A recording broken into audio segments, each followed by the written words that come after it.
Hello everyone, welcome to online prep. आप सभी students की डिमांड पे आज के इस वीडियो में हम लोग लखनऊ यूनिवर्सिटी के बीएड के सेमेस्टर सिलेबस के बारे में जानने वाले हैं।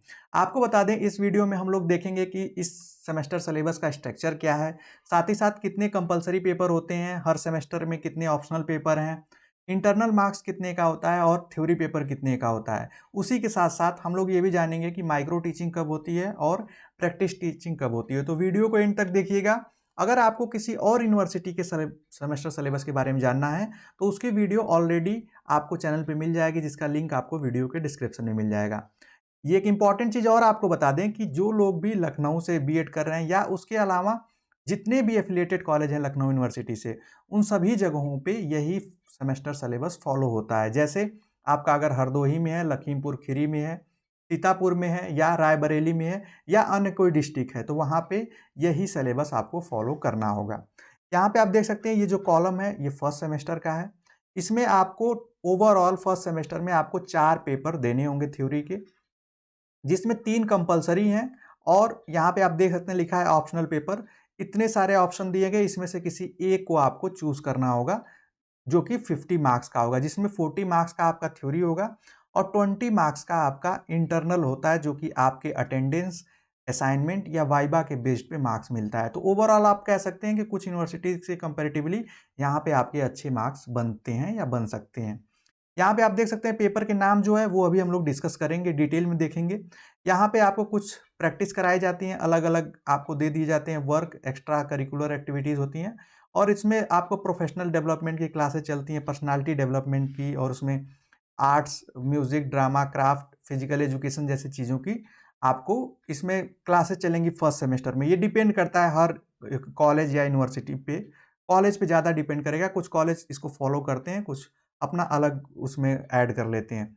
यहाँ पे आप सभी लोग ध्यान देंगे, जब आप सेकेंड सेमेस्टर में जाएंगे तब आपको 2 आपके, जो मैंने आपको पहले बताया था वीडियोज़ में, पेडागॉजी सब्जेक्ट या टीचिंग सब्जेक्ट लेने होते हैं, जिसमें आप टीचर बनना चाहते हैं, वो लेने होते हैं। इसके बारे में हम लोग किसी और वीडियो में डिटेल से जान लेंगे इसके सिलेबस के। तो चलिए पहले फर्स्ट सेमेस्टर के सिलेबस को देख लेते हैं। हाँ, एक चीज़ और, जो आप लोगों की माइक्रो टीचिंग होगी, जो कि आपके कॉलेज स्कूल में ही कॉलेज में ही होती है, वो आपके थर्ड सेमेस्टर में होगी, और जो आपको स्कूल्स में जाके पढ़ाना होता है वो आपको फोर्थ सेमेस्टर में, जिसको प्रैक्टिस टीचिंग या इंटर्नशिप कहते हैं, वो आपकी फोर्थ सेमेस्टर में होगी। तो मतलब आपके फर्स्ट सेमेस्टर में माइक्रो टीचिंग नहीं करनी पड़ेगी, कुछ जगहों पे करनी पड़ती है, इसलिए मैंने आपको बता दिया। यहाँ पे देखिए, जो आपका पहला पेपर उसका नाम है philosophical and sociological perspective of education. नाम से ही लग रहा होगा कि इस पेपर में एजुकेशन के उन चीज़ों को पढ़ना है, जैसे उसके कौन से एस्पेक्ट्स को पढ़ना है, उसके फिलोसॉफिकल, दार्शनिक और समाजशास्त्री आप परिप्रेक्ष्य में एजुकेशन को पढ़ना है, जिसमें आपको 4 यूनिट मिलेंगी हर पेपर में। ये फर्स्ट है पेपर, जो कि ये 80 मार्क्स का होगा, ये ध्यान रखिएगा। ये पेपर आपका 20 मार्क्स का इंटरनल है। यहाँ पे आपको एजुकेशन पढ़ना है, उसके अर्थ, कंसेप्ट, नेचर, फॉर्म, उसके रिलेशन पढ़ना है अदर डिसिप्लिन से, उसकी फॉर्मल एजुकेशन क्या होता है, इनफॉर्मल एजुकेशन क्या है, नॉन फॉर्मल क्या है, ये सारी चीज़ें पढ़नी है। और इसमें रोल है होम, आपके घर का, परिवार का, स्कूल, सोसाइटी और मास मीडिया का। उसके अलावा इसमें इश्यूज एंड चैलेंजेस पढ़ना है, समस्या और चुनौतियां क्या है एजुकेशन की, नेशनल इंटीग्रेशन जो राष्ट्रीय एकीकरण है, इंटरनेशनलिज्म अंतर्राष्ट्रीयता है, उसके बाद लिबरलाइजेशन, प्राइवेटाइजेशन, ग्लोबलाइजेशन, एलपीजी, उसके बाद सोशल मीडिया एजुकेशन का जो रिलेशन है, क्या इम्पैक्ट डालती हैं, इन सारी चीज़ों को आपको पढ़ना होगा। जब सेकेंड यूनिट में आप आएंगे तो यहाँ पे आपको दर्शन संबंधित चीज़ें पढ़नी है, फिलोसॉफिकल चीज़ें पढ़नी है, जैसे फिलोसफी की मीनिंग, कंसेप्ट, नेचर, उसकी विचारधाराएं जैसे आइडियलिज्म, नेचुरलिज्म जिसको आदर्शवाद, प्राकृतिकवाद, प्रगमेटिज्म जिसको आप प्रयोजनवाद या प्रयोगवाद कहते हैं, रियलिज्म, यथार्थवाद, इन सारे जो विचारधाराएं हैं इनको आपको एजुकेशन के कंटेक्स्ट में पढ़नी होती हैं। उसके बाद एजुकेशनल थॉट्स पढ़ने होते हैं, जैसे महात्मा गांधी के, रविन्द्रनाथ टैगोर के, जॉन डेवी के, प्लेटो, रूसो, विवेकानंद के, पॉलो फेरे के। और इनको कंपैरेटिवली पढ़ना होता है कि इंडियन कंटेक्स्ट में क्या लोग मानते थे, जो थिंकर हैं, जो एजुकेशनल थॉट्स दिया जिन्होंने, और वेस्टर्न के लोग क्या मानते थे। फिर जो तीसरा यूनिट है वो आपका सोशोलॉजी से रिलेटेड थोड़ा सा आ जाएगा।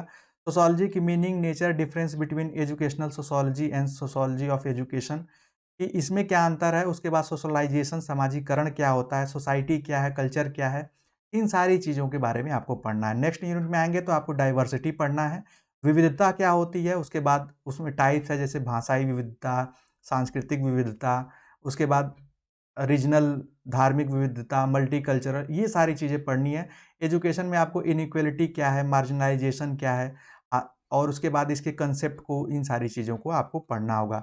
फिर इसी में आपके जो दूसरी यूनिट, आप इसको मान लीजिए सब यूनिट मान लीजिए, उसमें आपको कॉन्स्टिट्यूशन से चीज़ें पढ़नी होगी कि कॉन्स्टिट्यूशन में एजुकेशन को लेकर क्या-क्या चीज़ें दी गई हैं, उसकी डाइवर्सिटी को लेकर प्रिएम्बल में, इन सारी चीज़ों का आपको इस यूनिट में आपको पढ़ना पड़ेगा। यहाँ पे आप देख सकते हैं जो मैं बता रहा था, 5 मार्क्स आपको क्लास के अटेंडेंस पे मिलते हैं। मिड टर्म का एक टेस्ट भी करा लेते हैं कुछ कॉलेजेस, और उसके बाद आपका असाइनमेंट बेस्ड और प्रेजेंटेशन बेस्ड पे 10 मार्क्स आपको मिलते हैं। तो टोटल आपके 5 + 5 + 10, इसी पे ये इंटरनल हो जाते हैं आपके 20 मार्क्स के, जो कि काफ़ी इंपॉर्टेंट होते हैं और इससे आपका स्कोर अच्छा बनता है। दूसरा पेपर जो है वो है आपके साइकोलॉजी पर्सपेक्टिव ऑफ एजुकेशन, और ये एजुकेशनल साइकोलॉजी का पेपर है। ये हर यूनिवर्सिटी में सबसे पहले फर्स्ट सेमेस्टर में ही होता है। इसकी क्लासेस आप लोगों को जल्द ही मिलेंगी, तो आप लोग चैनल पे बने रहिएगा, क्योंकि इसकी क्लासेस बहुत सारे यूनिवर्सिटीज़ में ये पहले है, तो हम लोग कोशिश करेंगे कि सबसे पहले इसी को स्टार्ट किया जाए।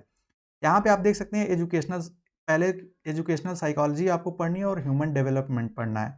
एजुकेशनल साइकोलॉजी का कंसेप्ट पढ़ना है, उसके मेथड, स्कोप क्या है, इम्प्लीकेशन उसके पढ़ने हैं। उसके बाद आपको कंसेप्ट पढ़ना है ग्रोथ और डेवलपमेंट का, मतलब विकास और वृद्धि में क्या अंतर होते हैं, ये सारी चीज़ें। बाल्यावस्था, उसके कंसेप्ट को पढ़ना है। उसके बाद एडोलेसेंस, किशोरावस्था को पढ़ना है। लर्निंग में आप आएंगे, जिसको आप हिंदी में अधिगम कहते हैं, तो इसके कंसेप्ट, नेचर को पढ़ना है। बिहेवियरल अप्रोचेस ऑफ लर्निंग को पढ़ना है, जैसे पावलोव की थ्योरी, स्किनर की थ्योरी है, थॉर्नडाइक की थ्योरी है। इसके बाद वाइगॉट्स्की की थ्योरी है, वो सारी चीज़ें आपको पढ़नी है। कॉग्निटिव अप्रोच में पढ़ना है, जिसमें गेस्टाल्ट की थ्योरी है, ब्रूनर की थ्योरी है, गेने की थ्योरी है। उसके बाद डिफरेंट बिटवीन रिस्पॉन्सेज और स्टिमुलस और रिस्पॉन्सेज, कॉग्निटिव थ्योरीज को पढ़ना है। ये जीन पियाजे की थ्योरी भी आ जाएगी इसमें। उसके बाद ट्रांसफ़र ऑफ लर्निंग या ट्रांजैक्शन ऑफ लर्निंग को पढ़ना है। इसके कंसेप्ट, टाइप्स, कैसे एक एक आदमी का नॉलेज किसी दूसरे आदमी में जाता है, या जैसे नॉलेज का ट्रांसफ़र कैसे होता है, इन सारी चीज़ों को। उसके बाद थर्ड यूनिट जो है वो इंटेलिजेंस और क्रिएटिविटी से, इंटेलिजेंट मतलब बुद्धिमत्ता, क्रिएटिविटी मतलब सृजनात्मकता। इसमें इंटेलिजेंस के कंसेप्ट, मीनिंग और इसके नेचर को आप पढ़ेंगे। फिर इसकी थ्योरीज पढ़ेंगे जो अलग अलग, जैसे गिलफोर्ड की थ्योरी काफ़ी इंपॉर्टेंट है इसमें, गार्डनर की थ्योरी है, तो ये थर्स्टन की थ्योरी है, ये सब इंपॉर्टेंट है, ये आपको पढ़ना पड़ेगा। कंसेप्ट ऑफ मेंटल एज, जिसमें आपको आईक्यू पढ़ना होगा। आईक्यू क्या होता है, आईक्यू को कैसे मेजर किया जाता है, उसके मेजरमेंट को पढ़ना होगा। क्रिएटिविटी पढ़ना होगा कि सृजनात्मकता क्या होती है, क्रिएटिव पर स्टूडेंट्स कैसे होते हैं, उनके कंसेप्ट, नेचर डिफरेंस और उनकी क्रिएटिविटी और इंटेलिजेंस के अंतर को पढ़ना होगा। ब्रेन स्टॉर्मिंग क्या है, प्रॉब्लम सॉल्विंग क्या है, ग्रुप डिस्कशन को आपको अच्छे से पढ़ना होगा। उसके बाद जो फोर्थ यूनिट होगी, उसमें आप पर्सनालिटी और मेंटल हेल्थ पढ़ेंगे, जिसमें आप देख सकते हैं कि मीनिंग, नेचर, उसके डिटर्मिनेंट्स पढ़ेंगे। पहले पढ़ेंगे पर्सनालिटी क्या है, व्यक्तित्व क्या है, व्यक्तित्व कितने प्रकार के होते हैं। जैसे आप कहते हैं ना कि अंतर्मुखी, बहिर्मुखी, जैसे इंट्रोवर्ट, एक्सट्रोवर्ट, एम्बीवर्ट, ये सारी चीज़ें आपको यहाँ पढ़ने की होगी। इसमें ढेर सारे अप्रोचेस, इसके असेसमेंट की कैसे इसका आकलन होता है, इसका मूल्यांकन, मापन कैसे होता है, इसके observation, situational test, questionnaire, personality test जैसी चीज़ों को आपको पढ़ना होगा। और 20 मार्क्स का, जैसा कि हमने बताया, कि वो आपका इंटरनल होगा। यहाँ पे आप देख पा रहे होंगे टेक्नोलॉजिकल पर्सपेक्टिव ऑफ एजुकेशन पढ़ना है। इसमें आपको थोड़ी सी एजुकेशनल टेक्नोलॉजी पढ़नी है, जिसको आईसीटी के नाम से भी आप जानते हैं।